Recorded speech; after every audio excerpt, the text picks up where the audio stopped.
Bollywood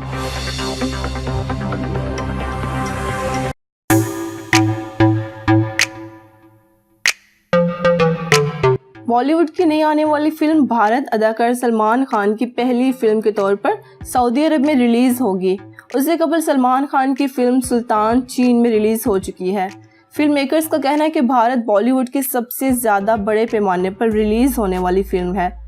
film दुनिया भर की नई मार्केट में जगह बना रही है। भारत फ्रांस में 5 जून को रिलीज होगी।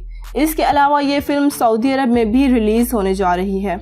उससे कबल सऊदी अरब में भारतीय फिल्मों पर पाबंदी थी, जो कि अब ख़त्म हो चुकी है, जिसके बाद भारत सऊदी अरब में रिलीज़ होने वाली पहली फिल्म हो गई। भारत फिल्म के प्रोड्यूसर निखिल नामत ने कहा है कि हम फिल्म के सऊदी अरब में रिलीज़ होने पर बहुत ज़्यादा खुश हैं। सलमान भाई की सऊदी अरब में बहुत ज़्यादा फ़ैन फॉलोइंग है।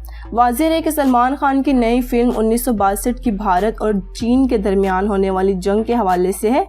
इस फिल्म में चीनी अदाकारा सू जू ने सलमान खान के मुकाबिल किरदार अदा किया है, जबकि उनके भाई सुहेल खान भी एक अहम किरदार अदा करते नजर आएंगे। और हाँ, शाहरुख खान भी इस फिल्म में एक मुख्तसर किरदार अदा कर रहे हैं। सलमान खान की ये नई फिल्म रवां साल ईद उल फितर के मौके पर रिलीज़ की जाएगी।